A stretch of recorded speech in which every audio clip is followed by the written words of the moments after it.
കല്യാണ വീഡിയോൻ്റെ പാർട്ട് 2 ആണ് കേട്ടോ. അപ്പം ഞായറാഴ്ച രാവിലെ 10 മണിക്കാണ് നിക്കാഹ്.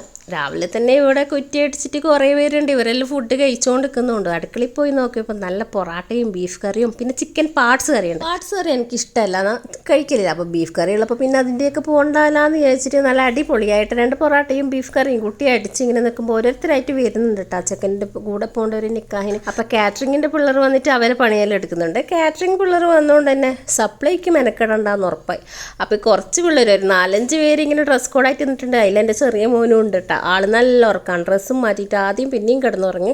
അപ്പോൾ ഇവൻ്റെ ചങ്ങായിമാർ ഇങ്ങനെ പുതുനാരനെ ചമീച്ച് ഒരുക്കുന്നത് പെണ്ണിനെ കാണിക്കാനൊന്നുമല്ല കേട്ടോ, നിക്കാഹിൻ്റെ ടൈമിലേക്ക് മാത്രം. ഷോർട്സ് കണ്ടവർക്ക് എന്തായാലും മനസ്സിലായിട്ടുണ്ടാവും. പെണ്ണിൻ്റെ വീട്ടിൽ നിന്ന് വേണ്ടപ്പെട്ട കുറച്ച് പേര് വരും. അപ്പോഴാണ് കേട്ടോ ഈ ചങ്ങായിമാർ ചമീക്കാനൊക്കെ പോകുന്നത്. അപ്പോൾ 11 മണി വരെ മാത്രമേ നിക്കാഹ് ആ പള്ളിയിൽ നടക്കുന്നുണ്ടോ. അതുകൊണ്ട് പെട്ടെന്ന് എല്ലാം കഴിഞ്ഞെന്ന് പറയും. നമുക്ക് പിന്നെ മുഹൂർത്തും കാര്യങ്ങളില്ലാണ്ട് ഇതൊക്കെ ലേറ്റ് ആക്കിക്കുന്നത് കുറച്ച് ഓവറില്ലെന്ന് എനിക്ക് എപ്പം തോന്നലുണ്ട്. അപ്പോൾ പള്ളിക്കാർ ഇങ്ങനെ ഒരു തീരുമാനം എടുത്തുകൊണ്ട് തന്നെ പെട്ടെന്ന് തന്നെ നിക്കാഹിനേക്ക് 11 മണിക്കുള്ളിൽ എത്തണം എന്നുള്ള രീതിയിൽ എല്ലാവരും ഇറങ്ങി. അപ്പോൾ വണ്ടിയിലേക്ക് പോകാൻ നല്ല മഴയാന്ന് പറഞ്ഞപ്പോൾ വണ്ടിയിലൊന്നും കയറിയില്ല, നടന്നിട്ട് തന്നെ പോയത്. അല്ലെങ്കിൽ നമ്മൾ വീട്ടിൽ നിന്ന് അല്ലേ പുതുനാരൻ ഇങ്ങനെ നടന്ന് പോകുമ്പോൾ ആ ഒരു എത്തി നോക്കുമല്ലോ, ആ ഒരു സുഖം ആ ഒരു ദിവസത്തേക്ക് മാത്രമുള്ള. അന്ന് നമ്മളെ രാജാക്കന്മാർ പോലെ നോക്കും, പിന്നെ ഒരുത്തനും തിരിഞ്ഞു നോക്കൂല. അത് വേറെ നടക്കുന്നത് കക്കരങ്ങൾ പള്ളിയാണ്.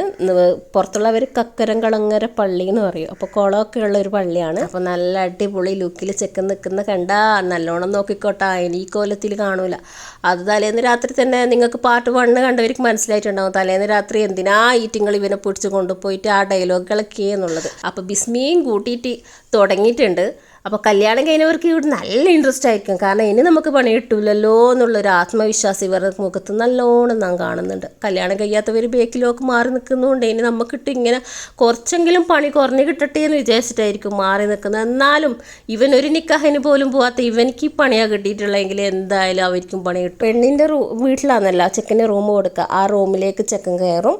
ഇവൻ നല്ലോണം കുളിച്ചിട്ടല്ല പോലും അതിൻ്റെ ഉള്ളിൽ നിന്ന് കയറിയത് നമ്മൾ കാണുന്നില്ലല്ലോ. ടോയ്ലറ്റിൽ പോയി നല്ലോണം മൂക്ക ഒരു പകുതി കുളി അവിടെ നിന്ന് കഴിഞ്ഞ് റൂമിൽ കയറി. അപ്പം നല്ലോണം പാട്ട് പാടിയിട്ട് അവരുടെ റിലേറ്റീവ്സും കാര്യങ്ങളും കസിൻസും എല്ലാം കൂടിയാണ് കേട്ടോ റൂമിൽ കൊണ്ടാക്കിയത്. അപ്പം നല്ല അടിപൊളിയായിട്ട് അവർ നല്ലോണം പാടുന്നുണ്ട് കേട്ടോ. ഇതൊക്കെ ലെങ്ത്ത് കൂടുന്നതുകൊണ്ട് തന്നെ ഞാനിതൊക്കെ കുറച്ച് സ്പീഡാക്കിയിട്ട് ഇടുന്നുള്ളത്. പിന്നെ ഞാൻ ഷോർട്സിലും കുറേ കാര്യങ്ങൾ ഇട്ടിട്ടുണ്ടല്ല. റൂമിലേക്ക് കയറ്റി കഴിഞ്ഞാൽ അത് മഹറും അതുപോലെ തന്നെ ഒരു പൈസ കൊടുക്കലുണ്ട്, 1 മാസത്തെ പൈസ. നമ്മൾ അവിടത്തേക്കാണല്ലോ നിൽക്കുന്നത്. ആ ഒരു പൈസയും കൊടുത്ത് ഒക്കെ തിരിച്ച് നമ്മൾ വീട്ടിലേക്ക് വന്ന ശേഷം നമ്മൾ പെങ്ങന്മാരൊക്കെ ചോറിന് ശേഷം പോയിട്ട് മാറ്റിക്കൊടുത്ത ഡ്രസ്സാണ് ടൈപ്പ് വീഡിയോസൊക്കെ കാണുന്നത്. പിന്നെ അകത്തേക്ക് വിളിച്ച് കയറ്റുന്നതായിട്ടുള്ള വീഡിയോസാണ്. അപ്പോൾ ഇതൊക്കെ ഫോട്ടോസ് മാത്രമേ ഉള്ളൂ. ഇവിടെ വന്ന ശേഷം ബ്ലാക്ക് ചുരിദാറും മെറൂൺ ഷർട്ടാണ് ഇട്ടിട്ടുള്ളത്. ഇത്രയൊക്കെ ഉള്ളൂ. എല്ലാവർക്കും ഇഷ്ടപ്പെട്ടെന്ന് വിചാരിക്കുന്നു. ഇഷ്ടപ്പെട്ടവർ ലൈക്ക് തരാട്ടാ. ബൈ.